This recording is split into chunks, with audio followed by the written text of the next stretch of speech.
Sir नमस्कार sir. नमस्कार नमस्कार. नमस्कार रसिको.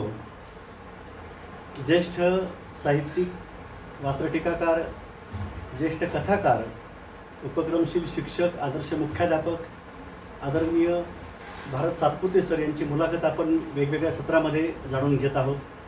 आता या सत्रामध्ये आपण सरांच्या साहित्यिक प्रवासाचा वेध घेऊया आणि त्यासोबतच सरांच्या साहित्यकृतींचा म्हणजे पुस्तकांचा वेध घेऊ आणि त्यासोबत सरांच्या निवडक कवितासुद्धा आपण त्यांच्या आवाजामध्ये अनुभवायच्या आहेत. आपलं पहिलं पुस्तक साधारणतः सर केव्हा हे सुरू झालेलं आहे? नमस्कार. अगदी विद्यार्थी दशेपासून त्यावेळेसचे जे मराठीचे शिक्षक होते, PG भिसे सर असतील, त्यांनी या साहित्य लेखनाची आवड आमच्यामध्ये निर्माण केली आणि 9वी-10वीला असल्यापासूनच काहीतरी आपल्याला लिहित राहायचं. पुढे हा छंद जडला आणि साधारणतः 1985ला जगणं माणसाचं हा माझा पहिला कविता संग्रह प्रकाशित झाला. तर तो काढला नाशिकच्या दौबिंदू प्रकाशनाने. विदूषक दिवाळी अंकाचे अरुण नाशिकर हे संपादक होते आणि प्रकाशन व्यवसायामध्ये होते. तर त्यांनी माझा पहिला कविता संग्रह काढला. त्यानंतर 93ला हे तिरंगी झेंडा नावाचं पुस्तक निघालं. आता संख्येनं जवळजवळ माझी 5 डझनपेक्षा जास्त पुस्तकं प्रकाशित झाली. म्हणजे आपण बऱ्याच वेळा कर्ज काढून काय करतो, घर घेतो, शेती घेतो, लग्न समारंभ पार करतो. आम्ही शिक्षक त्याच्यासाठी तर सोसायटी उचलतो.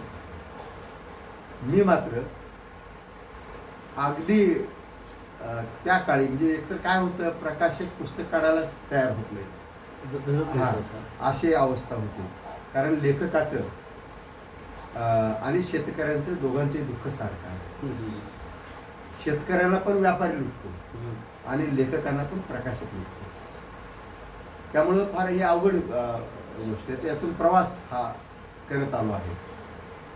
तर 10,000 रुपये तेव्हा मी शिक्षक सोसायटीचं कर्ज उचललं आणि हे तिरंगी झेंडा नावाचं पुस्तक हे कविता तुमची कविता संग्रह काढला तिरंगी झेंडा. ती कविता सादर केली का? पण मला नाही केली, घेतली आपण. हां. तर तो कविता संग्रह आपण काढला. काही भाषामध्ये ते हिंदीमध्ये वगैरे अनुवादित झाल्या कविता. मग त्याच्यानंतर हळूहळू मग काही पुस्तकं माझी प्रकाशकांनी काढली वेगवेगळी, काही पुस्तकं मी काढली.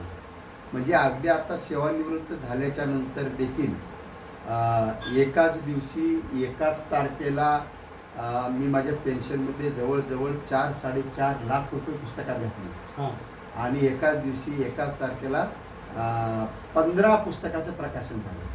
आणि तेही जिथे सुट्टीविना शाळा मी उपक्रम राबवला त्या भादा गावामध्ये माजी मंत्री सहकार मंत्री आदरणीय दिलीपरावजी देशमुख यांच्या उपस्थितीमध्ये हा पुस्तकाचा कार्यक्रम झाला. म्हणजे घरदार शेती संसार याच्यापेक्षा माझा सर्वात जास्त जीव पुस्तकावरती आहे. दारूची कशी नशा असते मला माहीत नाही, पण पुस्तकाची लेखनाची अशी नशा आहे. माझं आयुष्य या पुस्तकाच्या नशेच्या मस्तीमध्ये मी जगत आलेलो आहे. मी लिहिलं एका ठिकाणी माझ्या साहित्यावरती काय जीव आहे ती. नाही झुकलो पोटासाठी, झुकलो नाही पाण्यासाठी. नाही झुकलो पोटासाठी, झुकलो नाही पाण्यासाठी. तहानेची ही कोरड घेऊन जगतो आहे कवितेसाठी. नाही झुकलो पोटासाठी, झुकलो नाही पाण्यासाठी. तहानेची ही कोरड घेऊन जगतो आहे कवितेसाठी. नकोत मजला रात्रीच्या गाड्या, नकोत मजला कात्रीच्या माड्या. नकोत मजला रात्रीच्या गाड्या, नकोत मजला कात्रीच्या माड्या. कवितेमधून फुलवीत राहील माणुसकीच्या अफाट वाड्या. नकोत मजला रात्रीच्या गाड्या, नकोत मजला कात्रीच्या माड्या. कवितेमधून फुलवीत राहील माणुसकीच्या अफाट वाड्या. कविता माझी माझी प्रेयसी, कविता माझी माझी आई. कविता माझी माझी प्रेयसी, कविता माझी माझी आई, संसाराच्या वादळ वेळी कविता माझी जाईची. शेवटच्या वेळी नाही हरलो उद्यासाठी, नाही हरलो उद्यासाठी, झुरलो नाही गाद्यासाठी, नाही हरलो उद्यासाठी, झुरलो नाही गाद्यासाठी, श्वास माझा सळसळतो आहे लक्ष फुलांच्या कवितेसाठी, लक्ष फुलांच्या कवितेसाठी. अप्रतिम सर. एवढा माझा जीव लळा. या कवितेवरती लळा आहे. लळा आहे. एवढं मला हे पुस्तक, लेखन, कविता सतत आवडतं. कितीही थकू द्या, कितीही प्रवास करू द्या, काय माहीत नाही, पण कविता लिहिली गेली हां तर माझं मन हलकं होतं. एवढं माझी नाळ आणि नातं त्या कवितेशी आहे. पुढे असा प्रवास झाला पुस्तकांचा, असं लिहित गेलो. आणि पुस्तकांच्या विक्रीचे बी अवघड आहे. हो, कसं अवघड आहे, अतिशय चुकीचा आणि खोटा बाजार झाला आहे पुस्तकांचा. फारसं याच्याकडे कोणी लक्ष देत नाही. का लक्ष देत नाही तुम्हाला गंमत सांगतो. 100 रुपयाचं पुस्तक 10 रुपयाला मागतात. 100 रुपयाचं पुस्तक 10 रुपयाला मागतात. आणि आम्ही पण काय केलं मग, ज्या पुस्तकाला 50 रुपये छापायला खर्च येतो त्याची किंमत 600 रुपये ठेवली. तुम्ही 10% घेता मग घ्या. या किमती आम्ही या चुकीच्या बाजारामुळे वाढल्या. याला कायदा नाही, याला बंधन नाही, आणि हे खूप मोठ्या प्रमाणामध्ये या क्षेत्रामध्ये करप्शन आहे असा माझा दावा आहे. आणि दुसरी गोष्ट अशी होऊ लागलेली आहे की प्रकाशकाने समजा 1000 पुस्तकाचं तुम्हाला सांगितलं, 1000 पुस्तकं छापू, 500 तुम्हाला, 500 आम्हाला. बरोबर. ते 500 किंवा 600 काढतील. तुम्हाला 1000 सांगितलं ना, एखादा लेखक असं म्हणत नाही की तुम्ही आम्हाला 1000 पुस्तकं दाखवा ना, तुम्ही छापलेत ना 1000 पुस्तकं, तुम्हाला 500 तसे घ्यायचे आहे. ते फार झालं 500 तुम्हाला देतील, 100 प्रति त्यांना घेतील, फार झालं, संपला विषय. असं होऊ लागलं. मग आता याच्या पुढच्या आणखी काही लोकांनी, लेखकांनी अशी पळवाट काढली किंवा मी पाहतोय असं की एखाद्याच्या साहित्यिकाची बरीच पुस्तकं आहेत, त्यात तुम्ही नाही येत सर. फक्त 100, 50 किंवा 200 पुस्तकं लेखक काढणार आणि माझे एवढे पुस्तकं झाले असं सांगणार. हे सुद्धा पाहिलेलं आहे. अतिशय वाईट वाटतं आहे. हे असं नको व्हायला. कारण जी तळमळ कळकळ ज्यातून तुम्ही ते लिहिलंय अधिकाधिक लोकांपर्यंत जायला हवं. कृपया हे आपण समजून घेतलं पाहिजे. नाही झालं काय, या साऱ्या घोटाळ्यामुळं दर्जेदार पुस्तकं ग्रंथालयामध्ये, वाचनालयामध्ये येत नाहीत, असा प्रकार झाला. तर पुस्तकं व्यवस्थितपणे निघाली पाहिजे, चांगली. आणि पुस्तकाच्या कमी किमती असल्या तर परवडतील. एक तर मी तुम्हाला सांगतो, या मोबाईलच्या जमान्यामध्ये वाचक राहिलेला नाही, फार कमी राहिलं, फार कमी राहिलेला. आता एक नवीन वाचक आता की मोबाईलवर सुद्धा काही जण वाचतायत. माझी आपल्याशी उल्लेख केला 60-65 पुस्तकं झाली, ज्याच्यामध्ये काव्यसंग्रह 11 आहेत. बरोबर आहे, काव्यसंग्रह 11 आहेत. त्याच्यामध्ये खूप मोठ्या प्रमाणामध्ये ते आहे. त्याच्यानंतर वात्रटिका संग्रह 10 आहे, कथासंग्रह 8 आहे, बालसाहित्य 6 आहे, व्यक्तिचरित्र 6 लिहिली, इतर 8 लिहिली, पॉकेट बुक 6 लिहिली, हिंदीमध्ये 2 पुस्तकं गेली, आणि माझ्यावरती जवळजवळ 6-7 पुस्तकांचं संपादन झालं. म्हणजे माझ्या निवडक कविता, निवडक कथा, जागरण पुस्तकाबद्दलचे लेख, निवडक वात्रटिका, पुन्हा जागरण जे आत्मचरित्र निघाले त्याच्या 5-6 आवृत्त्या निघाल्या, आणि ते पण पुस्तकाची समीक्षा निघाली भारत पर्व नावानं. आणि हे पुस्तक हे आणि जागरण ते पुस्तक ते पण दाखवतात. हे भारत पर्व हे समीक्षेचं पुस्तक, समीक्षेचं सरांच्या, आणि हे 720 पानाचं आहे. सरांच्या वेगवेगळ्या सर्व साहित्य कृतींचा वेध याच्यामध्ये आहे, त्याबाबतचे लेख, भारत पर्व. आणि जवळजवळ महाराष्ट्राच्या बाहेरल्या 250 समीक्षा आहेत वेगवेगळ्या लिहिलेल्या. हे जागरण आत्मचरित्र हे माझं 60वं पुस्तक आहे. हे हिंदीमध्ये आलं, अनेक इंग्रजीचा अनेक भाषेत अनुवाद होत आहे, याच्या अनेक आवृत्त्या निघालेल्या आहेत. त्याच्यानंतर हे आम्ही फुले बोलतो, आम्ही फुले बोलतो, तर त्याचा हम फुले बोलते आलं हिंदीमध्ये, हेच गुजरातीमध्ये यायले, अनेक भाषेमध्ये. एक पात्री प्रयोग. पुन्हा कवा तरी चांदणं दिसल, भारत सातपुते यांच्या निवडक कविता, संपादन शंकर झुलपे सरांचं आहे, मुखपृष्ठही त्यांचंच आहे. बरोबर. हे तळमळ कथेवरला आहे, तळमळ. तर ही अशी खूप पुस्तकं आहेत. हे वेगवेगळे कथासंग्रह आहेत. शिकाळा आहे, इरस आहे, हे हिरवं सपन आहे. हां दाखवायचं. हां येस. तर हे आहे. त्याच्यानंतर खरं सांगतो आहे. हां हां हां त्याच्यानंतर हे बरं वाईट आहे. आणि हा एक कथासंग्रह आहे बघा, गोष्ट तिसऱ्या बायकोची, म्हणजे माझी बायको नाही. हे राजकीय व्यक्तीच्या संदर्भामध्ये जे काही महाभारत घडलं त्याच्यावरले हे कहाणी आहे. तर असे हे बरावाईट अशी ही वेगवेगळी कहाणी आहे. त्याच्यानंतर हे माझे श्रद्धास्थान आपल्या राज्याचे माजी मुख्यमंत्री विलासरावजींच्या ह्याच्यावरती आठवणीवरती हे मांजरा काठ नावाचं हे पुस्तक काढले. आणि माझी मांजरा काठचं 10-11 पुस्तकं हे शासकीय यादीमध्ये मान्य आहे. पुन्हा तुम्हाला ऑनलाईन देखील हे पुस्तकं मिळतील. तुमच्याकडे आठवण सांगा सर. विलासरावजींच्या आठवणी खूप आहेत सांगण्यासारख्या. त्या 500 पानांच्या देखील आणखी कितीतरी होतील अशा आहेत. त्यातल्या काही आठवणींचा मी उल्लेख करतो. आम्ही मिळून प्रवास केला दोघांनी. अनेक पुस्तकांच्या कार्यक्रमाला आम्ही दोघं हजर राहिलो. आणि फोनवर म्हणजे फोनवरती मी त्यांची तारीख घ्यायची. अनेक वेळा माझ्या कौटुंबिक सुखदुःखाच्या वेळेस मी त्यांना फोन केला. पण हा माणूस कसा दिलदार आहे. तुम्हाला मी एक उदाहरण सांगतो. मी सर्व शिक्षा अभियानामध्ये कोऑर्डिनेटर होतो आपल्या जिल्हा परिषदेला. आणि मुंबईला वार्षिक आराखडा बनवायचं काम चालू होतं. तेव्हा माझे मित्र म्हणाले, भारतराव, म्हणलं काय नुसतं सारखं साहेब म्हणता, विलासरावची आठवणी सांगता, पण आम्हाला ती वर्षा मंत्रालय एकदा दाखवा. म्हणलं चला. मग म्हणलं आता जावं तर आपण त्यांच्याकडे जायचं नाही असं नाही म्हणलं. मग मला कल्पना सुचली. माझ्या बॅगमध्ये प्राध्यापक शहाजिंदे सरांनी माझ्यावरती समग्र साहित्यावरती पुस्तक संपादित केलं, पुरचुंडी नावाचं. हां, तर ते माझ्या बॅगमध्ये होतं. हां, मग बाहेर आलो. एक रंगीत कागद घेतला, कागद गुंडाळला, टॅक्सी केली, वर्षावरती आलो तर आम्ही 4-5 जण मित्र. आल्याच्या नंतर काय झालं की टॅक्सीतून उतरलो, टॅक्सी निघून गेली आणि त्या लहान गेटमधून मध्ये जाणार तर मोठ्या गेटमधून विलासरावजीची गाडी बाहेर पडली. गाडीतून त्यांनी बघितलं आणि मला 1-2 मिनिटामध्ये पीएनी फोन केला. म्हणाले, सर तुम्ही इथे वर्षावर दिसत आहेत कसं काय. म्हणलं आलो होतो भेट घ्यावी, आपले लातूरचे काही मित्र आहेत. म्हणजे अगोदर थोडं सांगावं का नाही. म्हणजे सकाळी सकाळी भेट घेऊन म्हणून आलो. तरी 8-8:30ची वेळ होती. तरी साहेब बाहेर निघाले. बरं म्हणले तुम्हाला 2 मिनिटांनी फोन करतो. पुन्हा पीएचा फोन आला.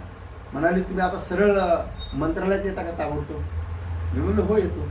लगेच टॅक्सी पकडली, आम्ही मंत्रालयात गेलो. तिथं गेल्या गेल्या खाली तो सिक्युरिटी गार्ड जे फौजदार असतात ते म्हणाले, लातूरून आलात भारत सातपुतेवर, हे सोबत चढू. ठीक आहे जावा म्हणजे ताबडतोब. साहेब आत वर गेलो आम्ही. तोपर्यंत तिथे पत्रकार, टी व्हीचे कॅमेरे, आकाशवाणी सारे तयारच. लगेच पुस्तकाचं प्रकाशन झालं. हां साहेब 2 मिनिट बोलले आणि लगेच साहेब निघाले परत. म्हणाले मी दिल्लीला निघालो पण हे तुम्ही फारसं कधी येत नाहीत आणि मग हा लेखकाचा माझ्या लातूरचा कवी इथं आलाय त्यामुळे मी आलो म्हणजे इकडे. राज्याचा मुख्यमंत्री दौरा बदलतो, वेळ देतो, फोनवरती बोलता. साहेब एवढा तो दिलदार माणूस आहे. मी त्यांच्यावरती कविता लिहिली, गाणी लिहिली, पुस्तकं लिहिली. त्याचं कारण आहे म्हणजे सहकारामध्ये विकासाच्या सूर्या तुझे तळपणे, विकासाच्या सूर्यात तुझे तळपणे, उजाड माळाला जसे कोळपणे, असं काम. किंवा सहकारामध्ये एवढं त्याने आपलं की काडीचा नव्हता भाव या माळांचे केले सोनी. कारण साखर कारखानदारी मोठ्या प्रमाणामध्ये अतिशय सामान्यांच्या चुली. काडीचा नव्हता भाव या माळांचे केले सोनी, शिवाराच्या वाटा साऱ्या गाती साखरेचे गाणी. काडीचा नव्हता भाव या माळांचे केले सोनी, शिवाराच्या वाटा साऱ्या गाती साखरेचे गाणी. काट्या कुट्याचा गेला उडून पिंजरा, काट्या कुटाचा गेला उडून पिंजरा, असे भाग्य ज्याने दिले त्याचे नाव मांजरा.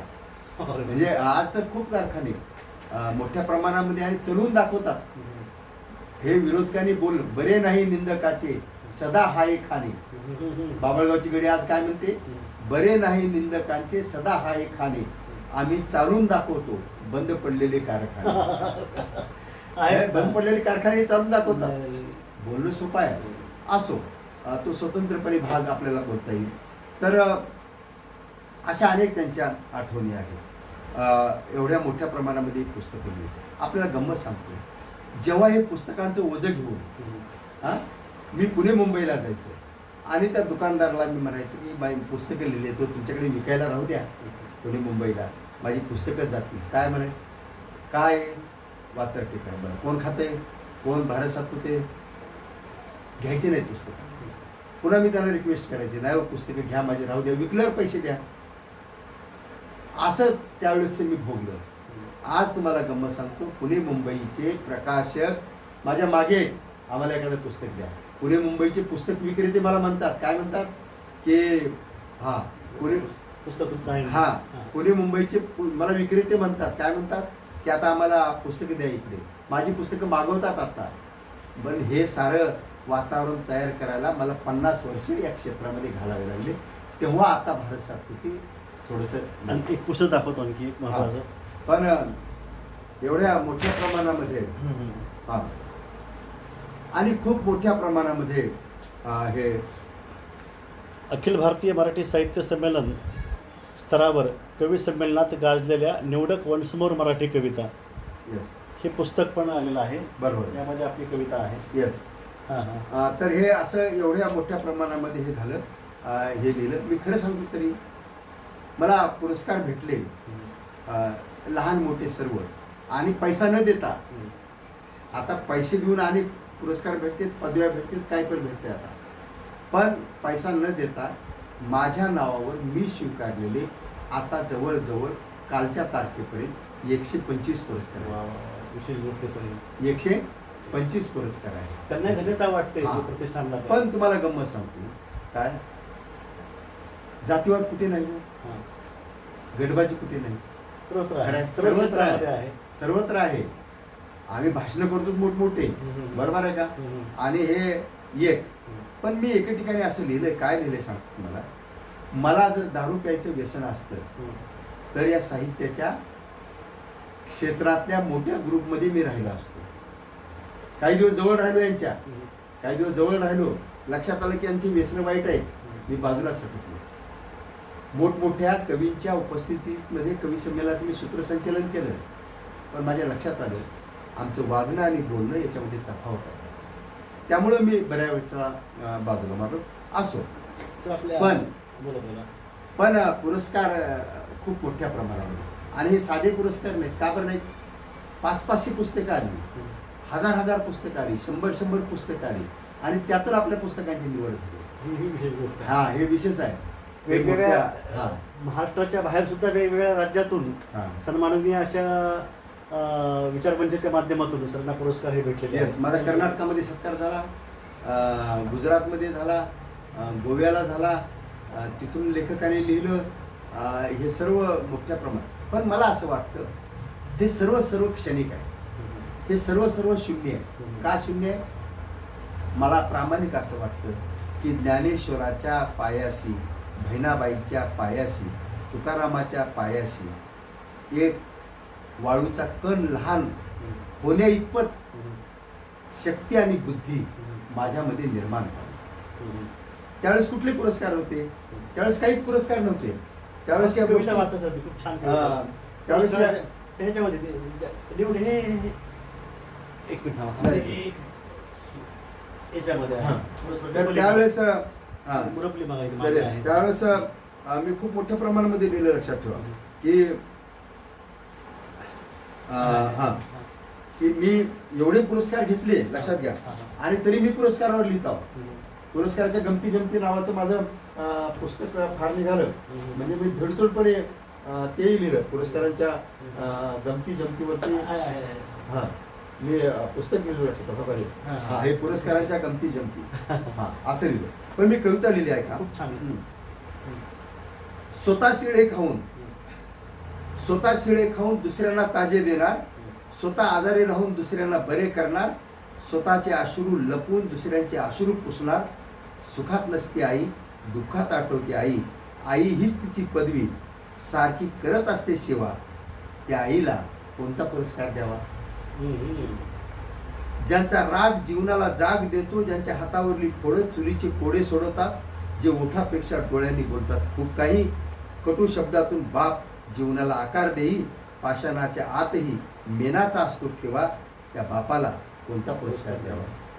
राब राबने पाहून घामाला येतात शहारे, जे जगाला देतात अन्नधान्याचे तारे, जे रोजच भुगतात वादळ वारे, उन्हाळा पावसाळा हिवाळा त्यांचे मित्र खरे, न भत्तांना वेतनवाढ ज्यांच्या गावा, त्या शेतकऱ्यांना कोणता पुरस्कार द्यावा? सूर्य उगवणे सोडत नाही, चंद्र शीतलता सोडत नाही, फुले फुलतात सुगंध देतात, मुले खेळतात निरागस असतात, त्यांच्या ठाई नसतो द्वेष, मत्सर हेवा, त्या चिमुकल्याला कोणता पुरस्कार द्यावा? माणूस जन्मभर ओझे करतो, गाडू जन्मभर ओझे वाहतो, माणूस जन्मभर घाण करतो, डुक्कर जन्मभर घाण संपवतो, माणसापेक्षा प्राणी लपवतात, माणसापेक्षा प्राणी लावतात आदर्शाचा दिवा, त्यांना कोणता पुरस्कार द्यावा? शेवटचं कडवं घेतो मी. देशाच्या कधी जन्माने कधी जगताना जे होतात अपंग, अनुभवलं का कोणी त्यांच्या धडपडण्याचा संग?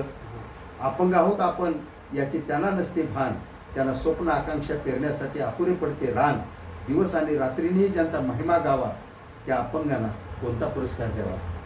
देशाच्या काटेरी सीमा राखता राखता उद्या स्वप्न पाहण्याची ज्यांना कमी शक्यता, मातीत जाऊनही जे जपतात मातीला, तेल होऊनही जे पेटवतात वातीला, ज्या सैनिकांचा वसा चंदनाने घ्यावा, त्यांना कोणता पुरस्कार द्यावा?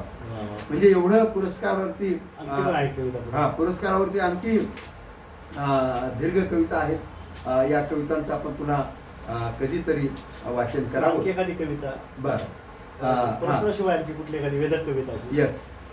तर हे असं या पद्धतीनं आहे, या पद्धतीने हे सारं घ्यावं असं मला वाटतं. मी आणखी एका कवितेचा उल्लेख करतो. ती कविता अशी आहे, हा निसर्ग, हे पक्षी प्राणी खूप छान आहेत, माणसापेक्षा कितीतरी छान आहेत. मला सांगतो, तुम्ही कधी चिमणीचा खोपा बघितला?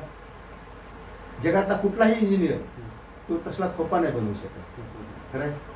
आणि काय खोपा ग्रेट असतो सगळं, चिमणी काय विणते, खोपा तुटत नाही, बरोबर आहे का? दुसरी गोष्ट अशी आहे की तुम्ही जर त्या खोप्यामध्ये हात घातला तर तिथं पुन्हा चिमणी अंडे उगवत नाही, अंडे उगवत नाही, लक्षात ठेवा. किंवा तो खोपा काढून तुम्ही दुसरीकडे बांधा, तिथे त्या खोपा चिमणी जात नाही. म्हणजे काय तत्वज्ञान आहे त्या चिमणीचं. मी एक तर खोपा असा बघितला की आडूला लोखंडाच्या वाळून खोपा केला, वाळून, कडी नाही त्याला, काडी नाही, काय काय, फक्त वाळू, ओली वाळू, एक एक वाळूचा खोपा झाला चिमणीच्या त्या वर छताला. हे काय विद्या आहे त्याची. असो, पण मला चिमणी किती ग्रेट वाटते लिहिले. धन्य आहे चिव तू, बालपणी आठवते आम्हाला, आम्ही म्हणायचे चिव तुला, चिवचिव ये चारा खा पाणी पे भरू उडून जा, तू अवतीभवती यायची चिव, तुझ्या संगे खेळण्याच्या नादात आम्ही 4 पाऊल टाकायला शिकलो, तुला धरण्याच्या नादात आम्ही थोडी वाकायला शिकलो. घरात धान्याचा तुटवडा असला, रोज आई बाबा 4 दाणे टाकायची, थोडं वसरीवर टेकायची आणि आम्हाला म्हणायची, चिमण्यांना खडे मारू नका, त्यांना गुंजारायला शिका. बघता बघता आमचं बालपण संपलं, भरमसाठ गरजांच्या दावणीला झुंपलं, सत्ता संपत्तीला श्वासामध्ये गुंपलं. हा काय तो काय पगारदाराची चंगळ आहे, वरकड मिळत असलेली भलते मंगल आहे, शेतकरी शेतमजुराचा अश्रू मात्र इथे कंगाल आहे, माणसाच्या गावात माणसांच्या अश्रूंची टिंगल आहे, या अश्रूंचा हुंदकार रोज म्हणतो आहे, सरण ये मरण ये या जीवाला भरले. तरी ऑफिसातला माणूस माणसानं म्हणायला लागला, माणसा माणसा ये दाम दे काम घे भुर्र उडून जा. तिकडे पुढारी संपत्तीतून सत्ता मिळवत सासऱ्यालाही म्हणायला लागले, रोज हुंडा दे, निवडणुकीसाठी हंडा दे, नाहीतर बायको बदलेल. हेच पुढारी श्रेष्ठीला ब्लॅकमेल करत म्हणतात, ये पक्ष दे दे लक्ष, खालची दे वरची दे, घरातच खुर्ची दे, नाहीतर पक्ष बदलेल. पुढाऱ्यांची सावली माणसावर पडते, घराघरात राजकारण जडते, घरातली माणसे माणसाला म्हणतात, आई जावा बाबा जावा, काका जावा काकू जावा, बायको सोडून सारी भुर्र उडून जावा. कसे सांगावी चिव तुला, इथे माणसाने माणसांचा खाऊ केला. कसे सांगावी चिव तुला, इथे माणसाने माणसांचा खाऊ केला, माणसाने मानसिक कमजोर केली, स्वार्थी भावना शिरजोर झाली. हा शिरजोरपणा मताच्या जोरावर सरकारला म्हणतो, ये सरकार अनुदान दे, रोज आम्हाला जीवदान दे चिऊ असा आहे प्रवास सारा, वाढत्या अंधाराला कोणी भेटत नाही तारा, जो तो माणूस चिऊ तुला म्हणतो आहे, चिवचिव ये चारा दे पाणी दे, तू कुठेही रानावनात भुर्र उडून जा. काही म्हण चिऊ आता आमचा बंगला आहे मोठा, काही म्हण चिऊ आता आमचा बंगला आहे मोठा, पण माणूस मात्र झाला आहे छोटा. या मोठ्या मोठ्या बंगल्यात चिऊ, या मोठ्या मोठ्या बंगल्यात आता माणूस नाही, किती उंच वाढली धाट साधं कणीस नाही. चिऊ तुझे घर चांगले, तुझ्या घराला मुंड्या मोडलेल्या शापांचा पाया नाही. चिऊ तुझे घर चांगले, तुझ्या घराला मुंड्या मोडलेल्या शापांचा पाया नाही, शोषलेल्या रक्तांची तुझी काया नाही. कमाल आहे चिऊ तुझी, या माणसांच्या वस्त्यात राहूनही तुझ्यावर कधी माणसांची सावली पडली नाही. कमाल आहे चिऊ तुझी, या माणसांच्या वस्त्यात राहूनही तुझ्या माणसांची सावली पडली नाही. धन्य आहे चिऊ तू मात्र चार दाण्यासाठी कधी माणुसकी सोडली नाही, तू कधी माणुसकी सोडली नाही. तर असं हा कविता आहेत, असा हा प्रवास आहे. एखाद्या कथेबद्दल एखाद्या कथेच्या बद्दल आपण दीर्घपणे बोलूया. मी ज्या कथा संग्रह लिहिले त्याचा उल्लेख शिकाळ, बरा वाईट, इरस वगैरे अशा अनेक कथा लिहिल्या. आपण कथा स्वतंत्रपणे त्याच्यावरती हे करूया. परंतु एकंदरीत माझा हा कवितेचा हा पुरस्काराचा हा सारा प्रवास आहे. एक लक्षात घ्या, हे टोळके आहेत, टोळधाड आहेत आमच्या साहित्यात देखील. कधी ते जातीचे, कधी व्यसनाचे टोळके आहेत, कधी भ्रष्टाचाराचे, कधी संकुचित प्रवृत्तीचे. पण मला असं वाटतं त्याच्या पलीकडे की समाजाने उद्या दखलच घ्यावी, लिहावं, असं काहीतरी साहित्य क्षेत्रामध्ये आपल्या हातून घडावं ही माझी प्रामाणिक इच्छा आहे. जे घडलं ते पण फार मोठं आहे सर, विशेष आहे, खूप चांगली गोष्ट. आणखी काही कुठल्या साहित्य कृतीबद्दल किंवा काही सांगायचं कुठलं महत्त्वाचं काही राहून गेलं आहे का, म्हणजे आपण पुढच्या सत्राकडे आपण येस काय नाही, हे हिंदी अनुवादाला जागर, हे हम बोले फुले बोलतो हे आले, समीक्षेचं पुस्तक आलेलं आहे. खूप मोठ्या प्रमाणामध्ये साहित्य आहे आणि माझ्या एका पुस्तकाच्या किमान 4-5 हजाराच्या आवृत्ती आहेत. पॉकेट बुक देखील मोठ्या प्रमाणामध्ये लहान पुस्तकं आलेली आहेत. लहान पुस्तकं पॉकेट बुक देखील मोठ्या प्रमाणात आलेली आहेत. आणि आपण बाल साहित्य दाखवलं कसं नाही, हे बाल साहित्यही खूप आहे. येस, बाल साहित्यावरती आहे. हे सांगनागाई, हे छोट्यांच्या मोठ्या गोष्टी, ह्या काही छोट्यांची मोठी पाडे आणि छोट्यांच्या मोठ्या छटा, अशी ही सारी वेगवेगळी साहित्य आहेत. फुले सुगंधी, हे फुले, सावित्रीबाईच्या जीवनावरती फुले सुगंधी आहे. पुन्हा हे आम्ही फुले बोलतो म्हणून दीर्घ कविता 80 पानाची आहे. त्याच्यानंतर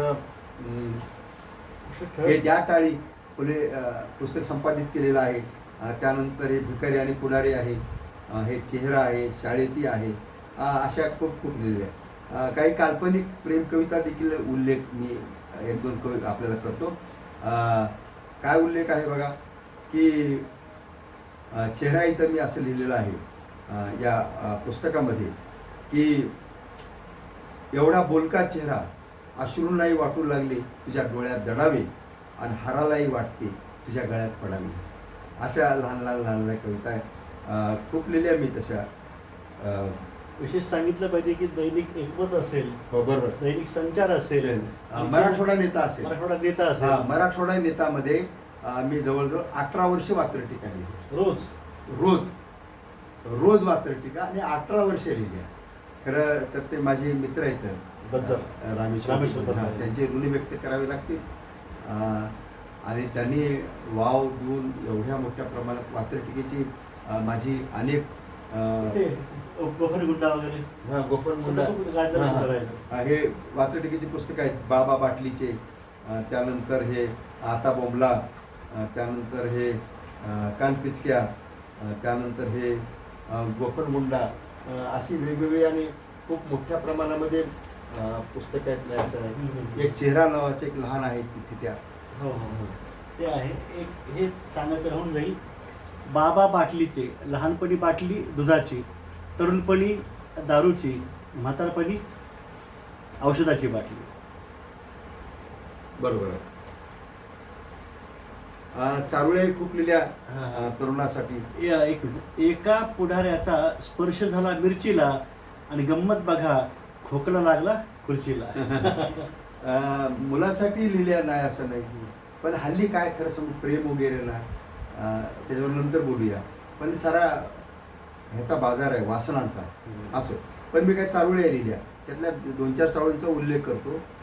कधी कधी माझा याच्यात आहे, या चेहरा या पुस्तकामध्ये, कधी कधी माझा राग का खंजीर होतो, कधी कधी माझा राग का खंजीर होतो, तुझा दिसता चेहरा सांग का मांजर होतो, मग एक एक शब्द तुझा या ओठावरला अंजीर होतो, या ओठावरला अंजीर होतो. दुसरे चारुळे, तुझा घवाळ रंग रंग सांडून जा, माझ्या मिठल्या ओठी गीत मांडून जा, नाही बोलायचे नकोस बोलू, निदान एका शब्दाने तरी थोडे भांडून जा.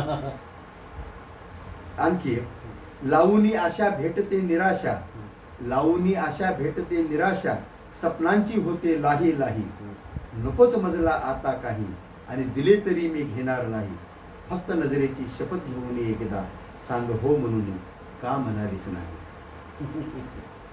डोळे झाकले काय आणि न झाकले काय, माझ्या डोळ्यांना न जुमानता मनात एकच वावरतो श्वासावानी मोहरा, आणि तो म्हणजे केवळ तुझाच चेहरा. असंही लिहिलं मी. या बेटावर मी त्या बेटावर तू, या बेटावर मी त्या बेटावर तू, किती लाटाचे अंतर तरी जाग येता केवळ ओठावर तू, केवळ ओठावर तू. असं हे सगळं. सर हे काल्पनिकच असावं का? काल्पनिकच. खूप छान सर्व लेखन, सर्व Yes. जीवनस्पर्शी, सर्व विषयस्पर्शी असं सर्वांचं लेखन आहे. फिलगुड नावाचं आणखी आहे, पुन्हा बऱ्याच काही गोष्टी आहेत. आता ह्या पुन्हा सगळं होईल आपल्या पुढे. फिलगुडबद्दल सांगू आपण, अंधार वाढताना याबद्दल बोलू आपण. आणखीन कथेबद्दल आपण सांगणार आहोत. हो, नंतर सांगू. पुढच्या सत्रामध्ये कथेबद्दल सर एखाद्या कथेबाबतचं जे कथाबीज आहे ते सांगतील. सरांच्या काही निवडक अशा वात्रटिका सादर होतील. आणखीन बरंच काही भेटूया आपण पुढच्या सत्रामध्ये. Yes. धन्यवाद. नमस्कार सर.